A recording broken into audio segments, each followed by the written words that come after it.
Bienvenue sur CivilNet, mon invité est Mathieu Sarakian, il est le cofondateur de All for Armenia. C'est une association qui vient en aide aux réfugiés de l'Artsakh, mais aussi des personnes vivant dans les villages frontaliers de l'Arménie. Bonjour Mathieu.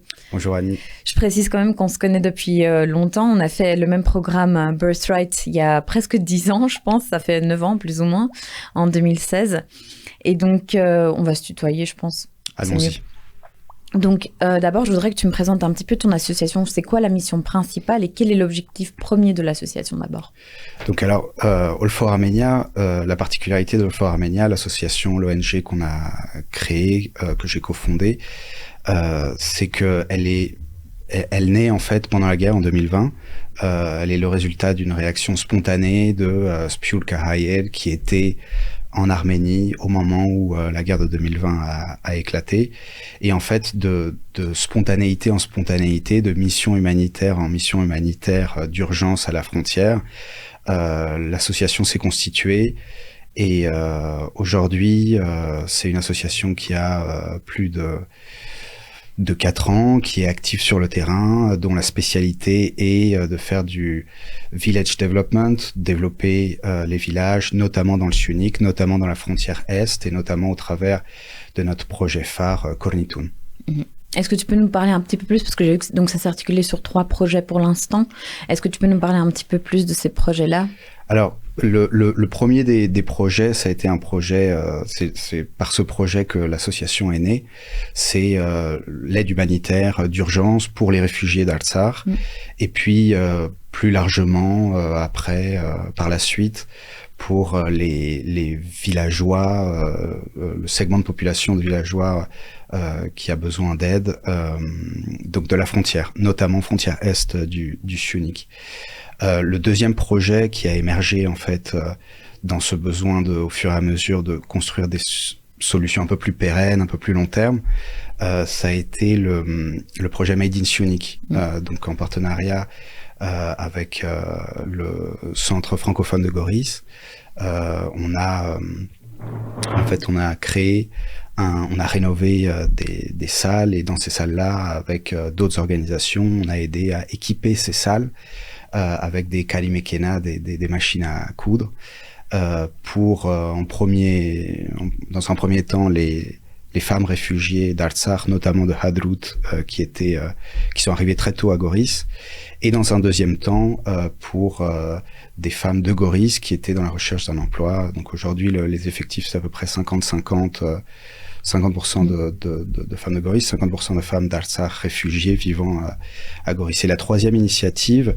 Donc après l'urgence humanitaire, après la nécessité de créer des solutions pérennes d'emploi au travers de cette initiative Made in Syunik, il y a eu la troisième initiative qui est ce projet qui au début avait l'air un peu fou, qui s'appelle Kornitoun. Donc comme son nom l'indique, une maison à Kornizor. Donc Kornizor, c'est le village dans lequel en fait on a rénové cette maison qu'on utilisait comme un pahest pendant la guerre, c'est-à-dire comme un endroit de stockage de l'aide humanitaire dans le village de Kornizor. Le village de Kornizor a une particularité, c'est que en fait il est à quelques kilomètres du corridor de Lachin, Berzor, et donc en fait c'était vraiment le passage stratégique vers l'Artsakh, et c'est un balcon sur les montagnes de l'Artsakh de toute façon.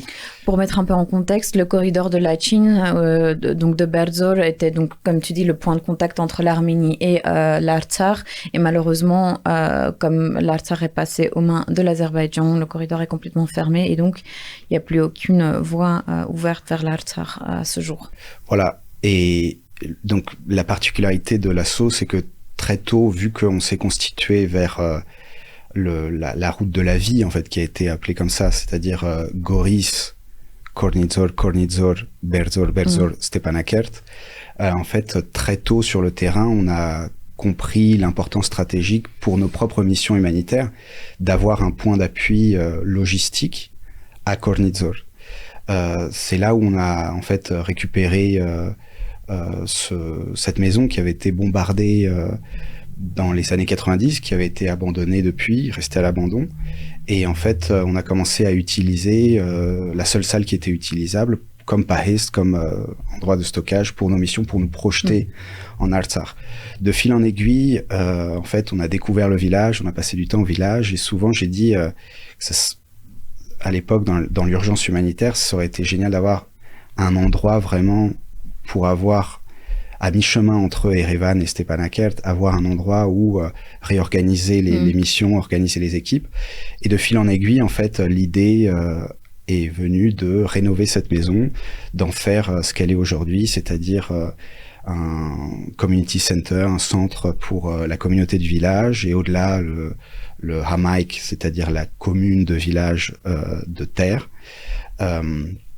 Et ça nous a permis en fait d'être prêts, entre guillemets, dans la mesure où en automne 2023, quand l'exode a eu lieu, grâce à cette vision qu'on a eue de rénover cette maison, de l'équiper, de la préparer, en fait, on a pu organiser la plus grosse mission humanitaire qui a été étalée sur plusieurs semaines, qu'on n'ait jamais fait, entre Kornizol, qui est devenu un peu,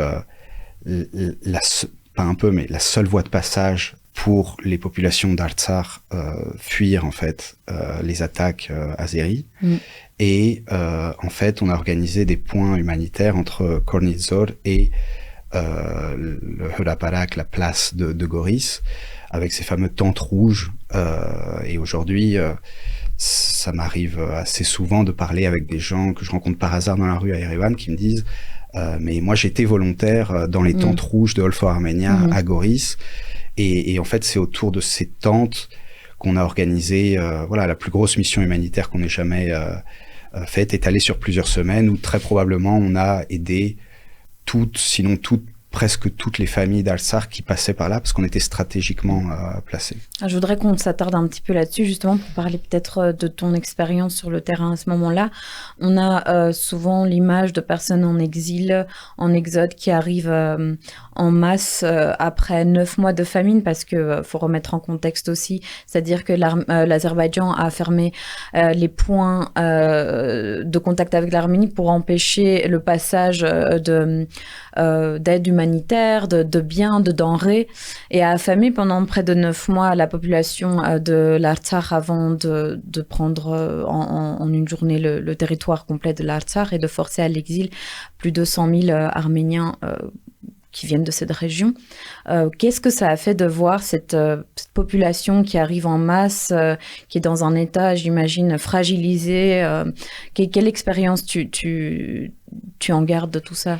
Alors, c'est difficile de parler depuis un point de vue. Je pense que tout le monde a eu un point de vue personnel, et surtout, je pense que sur le moment,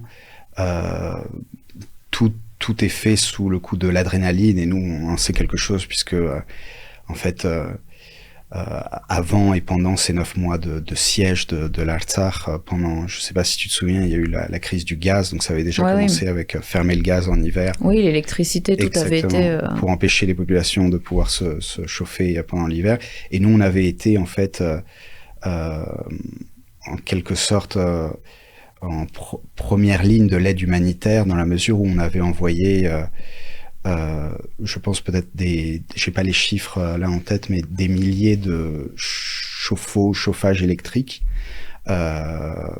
et puisque ce qui tenait pendant un bon moment quand même pendant cet hiver-là, c'était l'électricité qui n'avait pas été coupée, et donc en fait on avait envoyé plusieurs missions avec des appareils de chauffage électrique pour les populations civiles, notamment ces populations qui étaient dans les villages près de la zone de contact, puisque notre spécialité, on s'est construit en allant toujours au plus proche de là où l'aide est nécessaire, donc les villages de la ligne de contact, et aujourd'hui la frontière est du Sionik, la frontière de la République d'Arménie.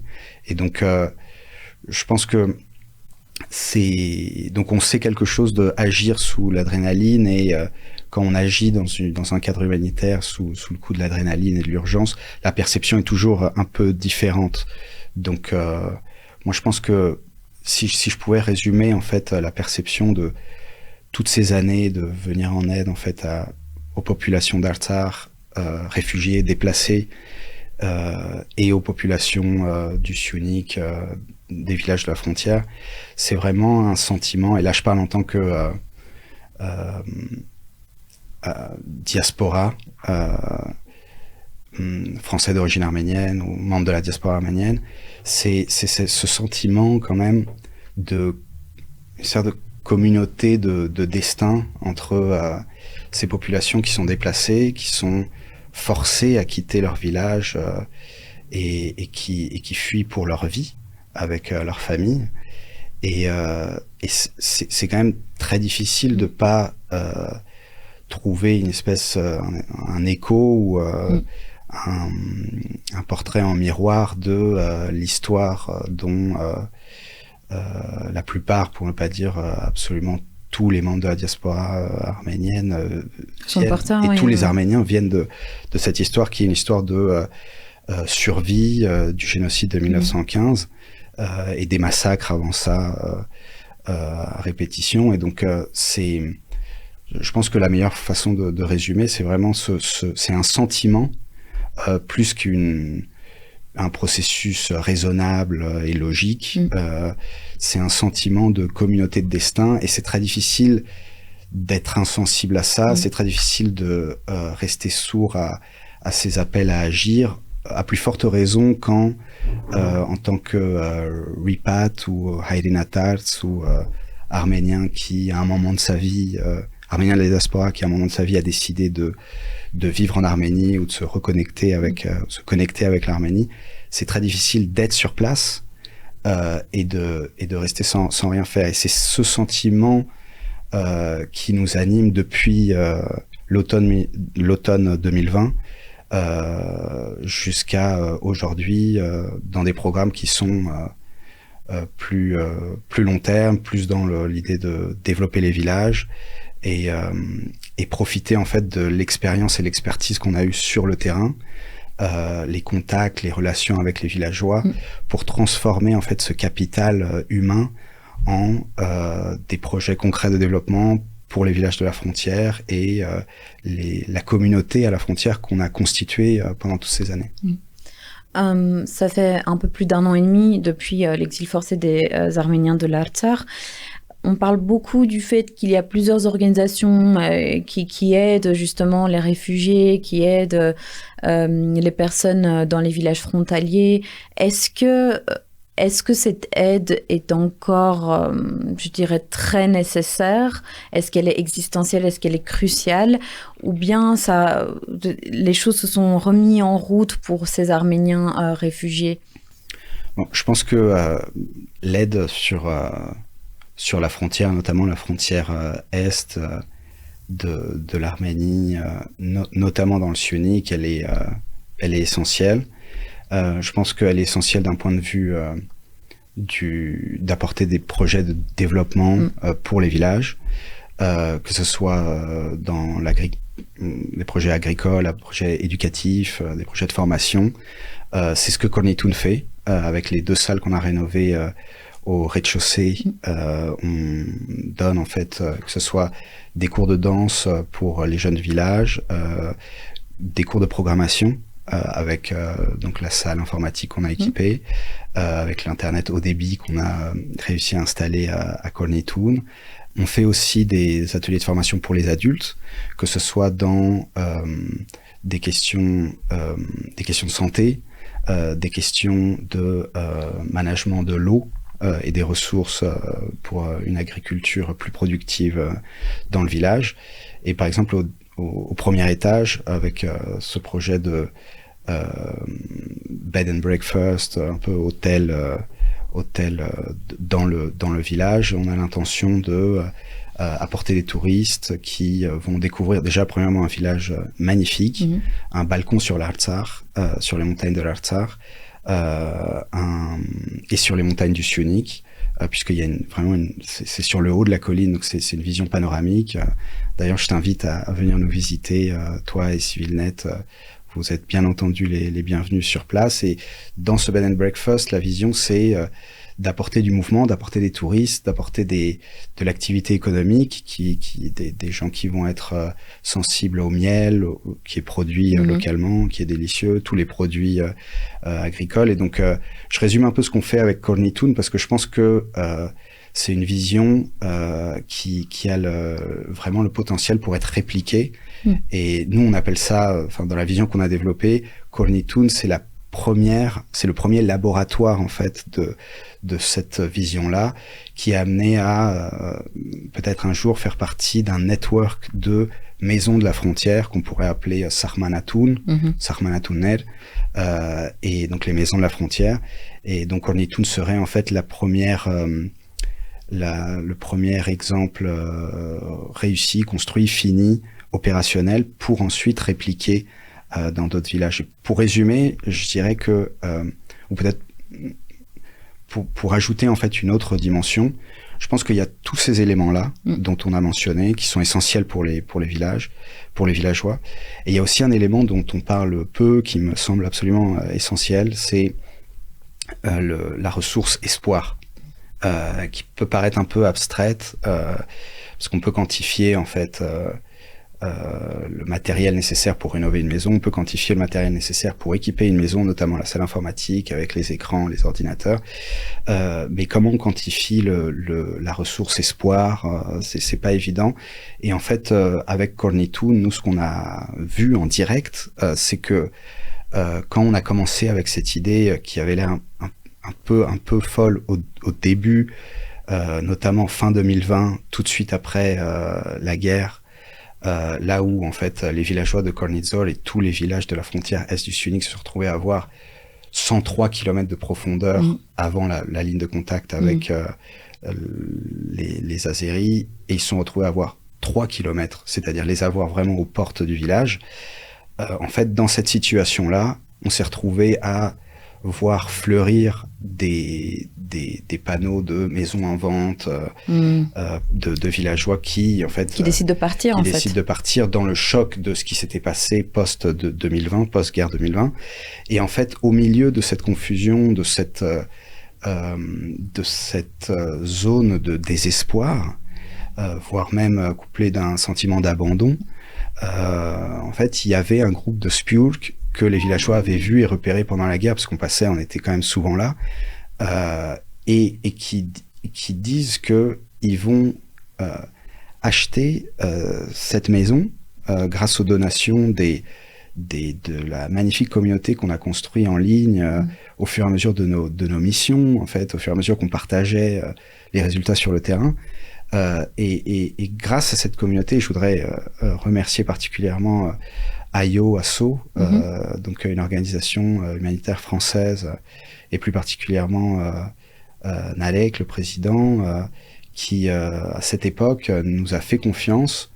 Quand j'ai pitché, on a besoin que tu nous aides à acquérir cette maison qui est une ruine, bombardée pendant les années 90, et on veut transformer cette cicatrice dans le village en une source d'espoir, un centre pour les jeunes, pour les adultes, pour l'éducation, la formation, pour le développement du village.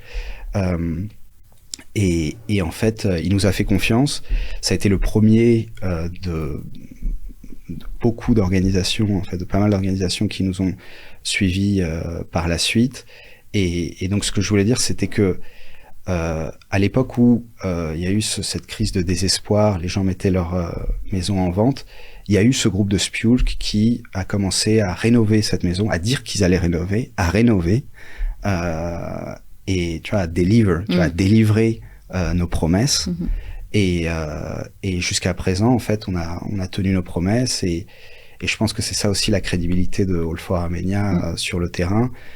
C'est une communauté dans la diaspora d'Arméniens et de non-Arméniens qui nous suivent sur All for Armenia, Instagram, notre site, et les réseaux sociaux en règle générale, et une communauté sur place. C'est peut-être ça la particularité aussi d'All for Armenia, c'est qu'on s'est constitué en fait entre deux communautés qui nous ont porté à bout de bras dans toutes les missions qu'on qu'on a développé, tous les projets qu'on développe jusqu'à aujourd'hui. Et c'est cette communauté que j'aimerais prendre l'opportunité de remercier, chacune et chacun d'entre eux, individus ou organisations de la diaspora d'Arménie, qui font que All for Armenia est cette organisation si unique qui apporte une valeur parfois avant-gardiste et en tout cas unique et essentielle dans les villages de la frontière et pour les populations qui en ont le plus besoin. Et alors, il y a un point que certains peuvent oublier, mais l'avenir de l'Arménie, elle n'est pas certaine parce que c'est pas un avenir certain parce que à la frontière, on le sait, le sunnique, c'est quelque chose qui attire beaucoup l'Azerbaïdjan. C'est un territoire donc du sud qui plaît beaucoup dans l'imaginaire azerbaïdjanais de conquérir et d'en faire partie de son propre territoire, puisque l'Azerbaïdjan considère que l'Arménie en soi n'existe pas. C'est l'Azerbaïdjan occidental pour eux. Et donc, il y a cette idée de créer un corridor qu'ils ont appelé le corridor de Zangezur, mais pour connecter leur exclave de Nakhichevan à l'Azerbaïdjan. Mais l'idée principale, c'est de vraiment déconnecter l'Arménie de l'Iran et de faire du sunnique une région qui appartiendrait entièrement à l'Azerbaïdjan. Donc les gens, vraiment, il faut que les personnes comprennent qu'ici, c'est vraiment une question de vie ou de mort pour cette région-là, quoi, de l'Arménie. Et donc des villages frontaliers encore plus. Toi qui es sur le terrain, qui a eu l'occasion de parler avec les différents villageois qui vivent là, est-ce que tu ressens une peur même après 2020-2023? Je pense que c'est toujours un risque de céder à la peur, à l'intimidation. Mais je pense que notre rôle, je parle en tant que cofondateur de All for Armenia, mais je parle aussi en tant que membre de la diaspora arménienne, ou en tout cas personne, au-delà de ça, être humain qui est sensible au destin de la nation arménienne, qui est sensible en fait à l'histoire, à l'héritage, à cette communauté de destin qui nous a poussé en fait à travers les siècles à survivre, à résister. Et je pense que c'est ancré dans l'identité arménienne d'avoir cette résistance pugnace et qui constitue aussi l'âme de la culture arménienne.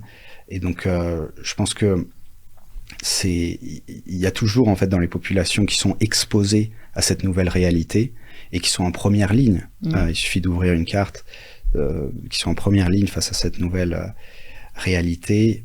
C'est un risque. Et nous, en fait, en tant que organisation de terrain, notre rôle, au-delà de donner de l'aide humanitaire, de développer donc des projets, c'est d'apporter de l'espoir et apporter de l'espoir à travers en fait, ce serait utiliser en fait cette situation critique, cette situation de tension pour alimenter une narrative, une histoire de résistance, de résilience et de dépassement. Et je pense que voilà, au-delà des projets humanitaires qu'on fait, All for Armenia, c'est un laboratoire pour créer et adapter cette narrative de résistance. Et au travers ça, inspirer des talents, inspirer des individus qui vont après devenir les leaders de leur communauté à la frontière ou dans la diaspora.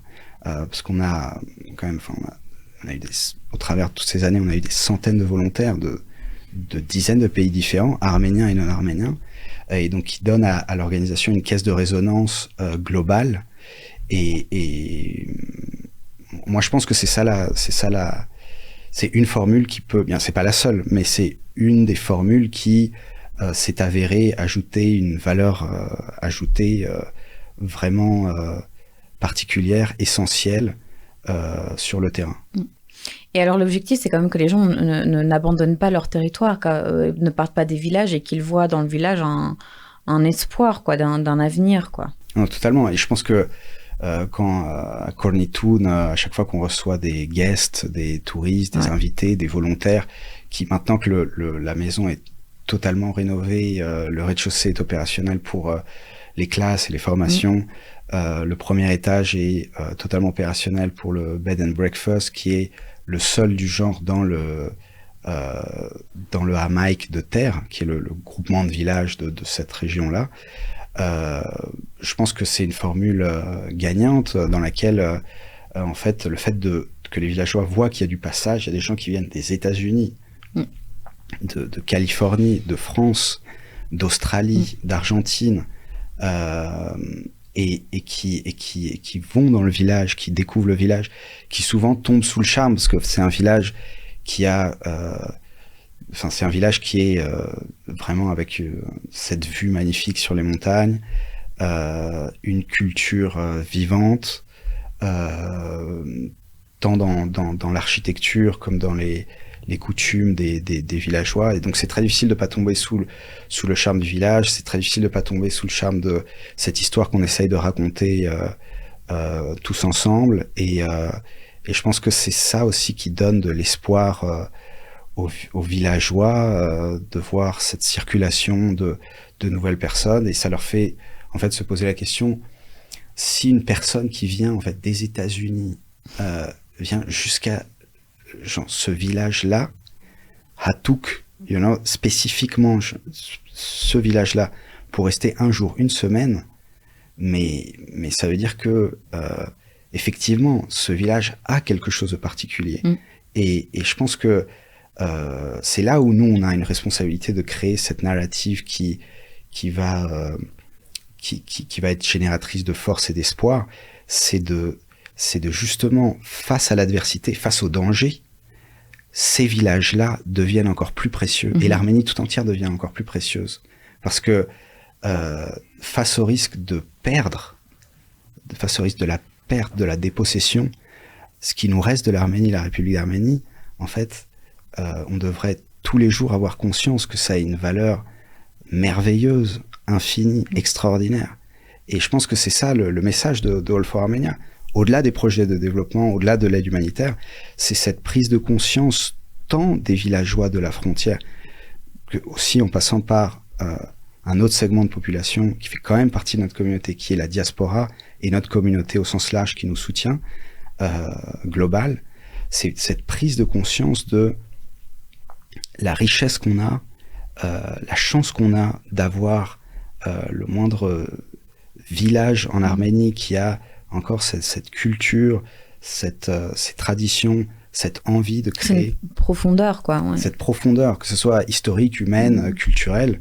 Et c'est ça le message, je pense, qu'on veut envoyer en tant qu'ONG, mais aussi en tant que laboratoire de solutions pour la question arménienne, en fait. Et alors, dernière question, pendant la guerre de 2020, qui a duré 44 jours, et l'exil forcé de 2023, je me rappelle avoir eu des discussions avec des personnes de la diaspora qui avaient l'air complètement dépitées face à cette situation, à la fois liée à la terre et en même temps très loin, et qui se sentaient passifs et qui voulaient faire quelque chose, mais les gens ne savaient pas vraiment quoi faire pour pouvoir être acteurs de la situation en quelque sorte. Qu'est-ce que toi, tu dis aux personnes de la diaspora via ton association? Comment est-ce qu'ils peuvent être impliqués dans l'association pour en quelque sorte apporter une pierre à tout cet édifice, en fait? Bon, premièrement, je ne veux pas me la jouer à l'américaine de join us, mais au final, join us et rejoignez-nous. Donc, pas forcément nous, All for Armenia. Si vous êtes sensible à d'autres questions, si les villages de la frontière, c'est peut-être pas forcément votre truc, si vous préférez rester à Erevan, quoi que ce soit, trouvez une association, trouvez un groupe, trouvez une communauté qui fait des choses qui vous parlent, et naviguer cette communauté, explorer cette communauté, et en explorant en fait ce groupe humain qui fait des actions qui vous parlent, vous allez vous découvrir vous-même. Et je pense que c'est aussi une aventure personnelle magnifique. Nous, la première mission qu'on a faite à la frontière, je me souviens d'une d'une vieille dame, une tati, qui était au village et qui nous a dit, c'était la première mission. On était vraiment, on était vraiment très très proche des besoins. Et elle nous a dit, au moment où on remontait dans le camion pour retourner à Erevan, la nuit était en train de tomber, c'était notre première expérience, et elle m'a dit, mais vous allez pas nous oublier, vous allez revenir.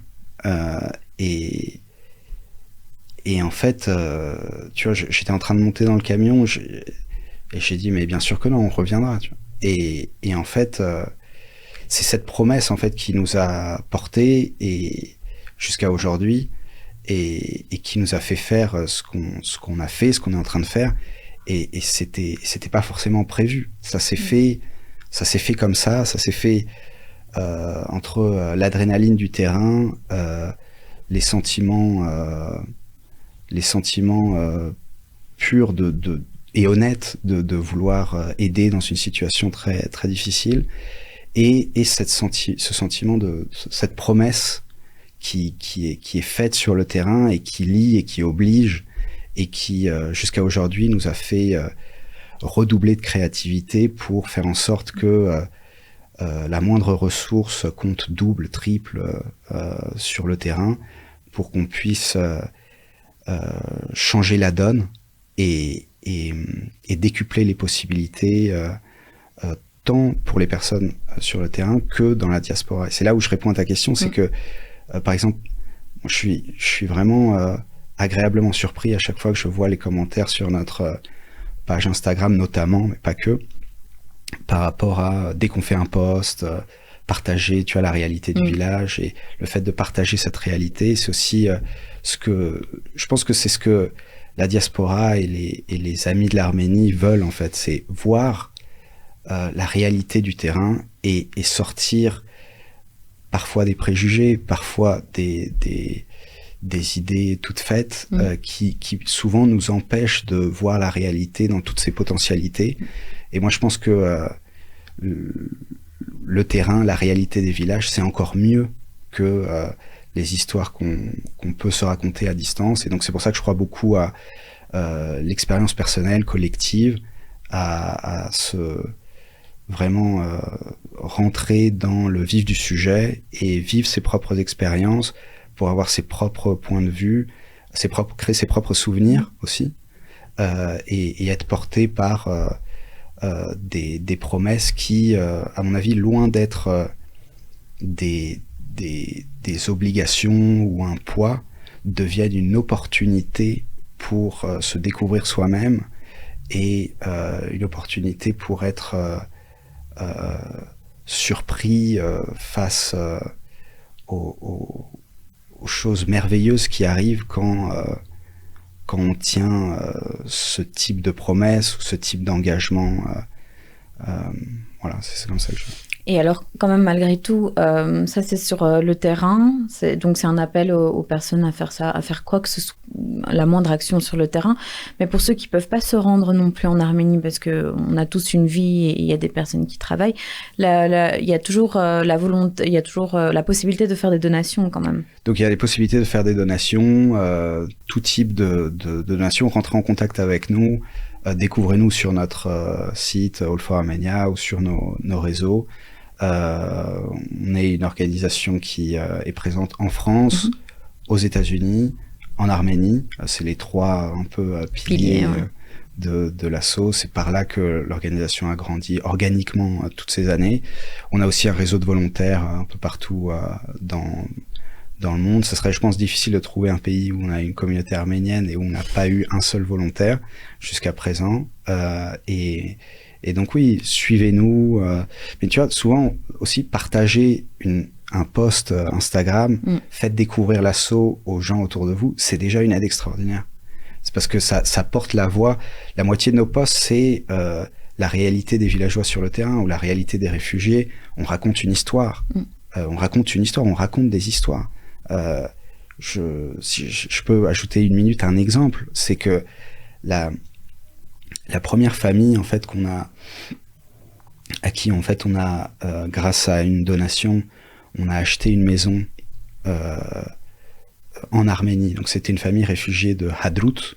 Hadrout, je pense que tu t'en souviens, c'était la première région vraiment peuplée, densément peuplée d'Artsakh, qui pendant la guerre des 44 jours est tombée. Est tombée, oui. C'est l'une des premières régions, oui, c'est pas la première. C'est une des premières, disons, au-delà de la ligne de contact, disons, pour aller vite. Et la particularité de cette région, c'est que en fait, elle est pratiquement exclusivement tombée totalement à l'issue de la guerre des 44 jours. Et donc, nous, très vite, on a été exposés au Hadroutsi. Le hasard total a fait que, en fait, on était à Hadrout quelques jours avant le début de la guerre. Et notamment, j'ai visité le centre musical nouvellement rénové, le cadeau de la communauté arménienne de Lyon à Hadrout. C'est un moment très particulier de visiter en fait une ville ou une petite ville de Hadrout, donc capitale de la région de Hadrout, avec ces pianos, ces violons qui résonnaient en fait au-delà du conservatoire, dans la rue. Et en fait, j'ai découvert le bâtiment en me laissant guider par la musique qui se propageait en fait dans le village, dans la petite ville. Et donc c'est très particulier de visiter un endroit qui n'existe plus 3 semaines plus tard. Et donc on a été très rapidement exposé à donc, les familles de Hadrout, les Hadroutsi, et on a été bien évidemment en fait sensible à cette famille, donc avec sans père, juste la mère, 9 enfants, tout perdu pendant la guerre, déplacés. Donc en plus, il faut se souvenir, c'était pendant le Covid, donc ils vivaient dans une école qui était fermée pour cause de Covid. Donc en fait, grâce à nos donateurs, notamment Jaf Paris qui avait sponsorisé à l'époque cette famille, on a réussi à les reloger dans un village en Arménie. Et donc l'histoire que je te partageais, c'est le fait que en fait, au moment où on va faire le follow-up pour voir l'intégration des enfants dans l'école, dans le village, 1 an plus tard, je crois. Donc, on est agréablement surpris que tout s'est remarquablement bien passé. Les Hadroutsis ont la particularité d'être pratiquement dans leur entière exclusivité des villageois. Il y avait très peu de zones vraiment urbanisées, villes à Hadrout. Et donc, ils ont repris le rythme avec les animaux qu'on leur avait offerts avec la maison, avec la ferme, avec tout ça. Et donc, je me souviens, Garik, un des enfants, qui a la particularité, qui est assez répandue dans les populations de Hadrout, d'être, je crois qu'en anglais on dit animal whistler. C'est un espèce de pouvoir magique que les Hadroutsi ont de avoir une communication avec les animaux. Et donc c'était surprenant de voir, moi à la base je viens de la ville, je découvre aussi ces trucs-là, où la capacité de communiquer avec les animaux de la ferme est quelque chose de surprenant, voire même un peu magique. Et d'autant plus que donc on organise un foot avec les enfants du village et donc les enfants de la famille. Et en fait, le match commence, et au moment de tirer un coup franc, Gali qui fait une espèce d'incantation, il dit Kachardakan Aster Rontrumem Das Neuergu Pire Ouge Tour Ins. Donne-moi, genre, astre magique, donne-moi la force de 12 éléphants. Et je regarde ça, je dis, c'est autorisé, ça. Enfin, les incantations, je veux dire, il n'y a rien qui interdit au foot de faire une incantation avant un coup franc. Surtout qu'en général, on ne pense pas que ça va fonctionner, quoi. Et voilà, dans notre logique à nous, bon, il fait l'incantation, il marque, but, tu vois.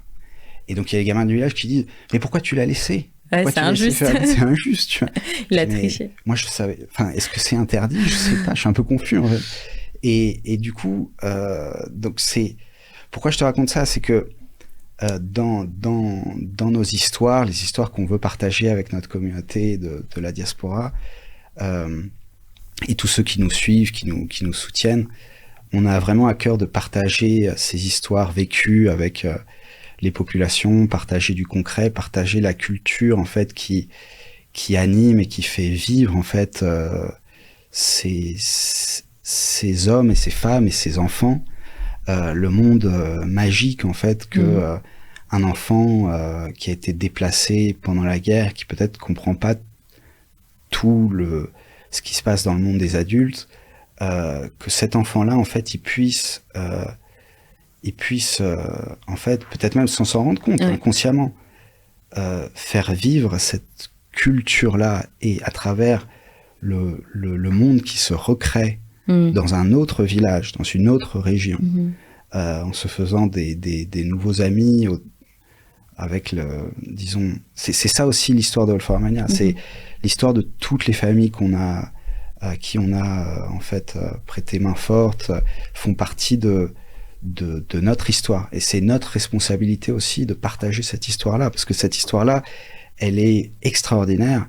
C'est une histoire de résilience, c'est une histoire de survie, c'est une histoire de résistance, et c'est une histoire de en fait cette farouche identité arménienne qui envers et contre tout résiste et en fait a lieu malgré tout. Et le fait que aujourd'hui il y ait des villages qui ont lieu, des vies en Arménie qui ont lieu envers et contre tout, quand on regarde vraiment la rétrospective des siècles et des siècles, c'est quelque chose d'extraordinaire. Et rien que ça devrait tous nous mobiliser pour à plus forte raison vivre ces aventures, tenir ses promesses et aller à la rencontre au travers de tout ça de nous-mêmes et de notre destin en fait. Merci beaucoup Mathieu pour cette discussion. Merci à toi. Merci à vous d'être resté avec nous et continuez à suivre Civilnet.